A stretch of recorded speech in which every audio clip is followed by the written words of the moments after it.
Hi, how are you doing? It's very interesting what's going on at the moment, isn't it? I'm living in the UK, but of course, we all get to see a lot of what's going on in the USA at the moment, particularly with the situation with Donald Trump and the big divide that's in the country at the moment. The right-wing evangelical fundamentalist Christianity is getting a lot of airtime, and it appears to be gaining more gaining more momentum and becoming quite ferocious in wanting to ban certain books or have a hold over the law and legislature to express what the fundamentalists believe. And it's very interesting to me, the kind of mindset that would go out into the world and seek to dominate the culture through the expression of their own particular beliefs. What kind of mindset would believe that only they have the truth, that every other way of relating to God, every other culture that understands spirituality differently, that all these people are going to go to hell for eternity? We're all searching for something, aren't we? We search for things in different ways. Some of us are on a spiritual mission. We're trying to understand life through a spiritual lens.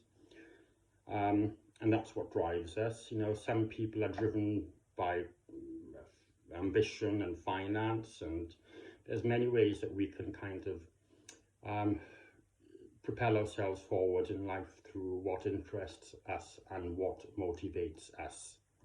But in particular, it fascinates me with the fundamentalist mindset and how there is black and white thinking involved therein.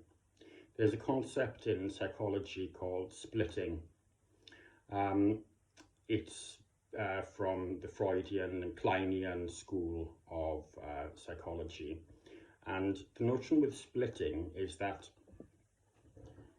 there's an inability to come to a more, I would say, grey area, a sense of unknowing or being in between the polarities. And a lot of it can be related to maturity, I think. I think you have to be very strong to be in a position of not knowing or being open to not knowing. And you find this in the concept of heaven and hell. It fascinates me that there are people who believe there can only be two types of events after death: those that go to heaven and those that go to hell. Now, let's not dress things up, really. Hell is, according to them, eternal damnation, eternal torture. And for many fundamentalists, it's perfectly okay with them to suggest that millions and millions, billions of people are going to go to hell for all eternity because they don't share in their understanding of God. And when you ask them, well, where is the evidence for your beliefs? They'd say, it's in the Bible. And so you'd say, why is this philosophy true? Why is the Bible true? And they would say, well, because the Bible says it's true. So they gloss over the fact that the Bible was not one book.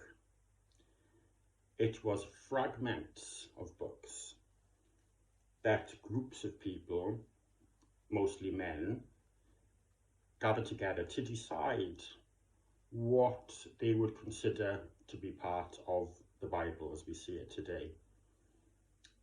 And certain other documents were said to be not worthy of being included because it didn't fit the paradigm that suited them at the time. So it's a kind of circular logic, isn't it? Why is it true? It's in the Bible. so that makes it true then? Well, it makes it true if you believe it's true, but there's no evidence outside of that that makes it true. And I think when we're all on a path of getting through life together, it can be very dangerous to have one group of people who seek to dominate everyone else through their own spiritual framework. It helps a lot, I think, to be open and to be willing to understand that there's still a lot to learn, that maybe there's beauty in many spiritual traditions, that there are things that could help us grow when we listen to other people's beliefs. To lock oneself in to one particular rigid framework and then seek to dominate society through that understanding, to me, is a very destructive and dangerous way of living.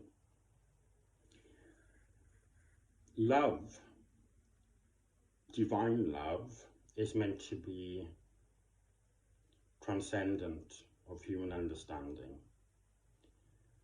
And if you have a mystical experience, then you would know that it's not possible to put into words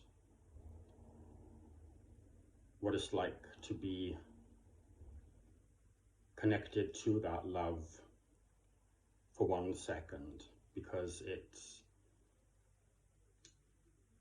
the most profound feeling, and it can't be written about. It's a sacred experience, and once you've had that experience, it can change your life. And it taught me that religions are an attempt to get close to the divine, to get close to that experience of being one with God. They're not the complete truth in themselves. They're an attempt by human beings to understand what it's all about. And because of that, there are going to be elements in religious texts that are faulty, that are incomplete, because they come through the human being. Even if they're inspired by a religious experience, they come through the filter of the human experience, don't they?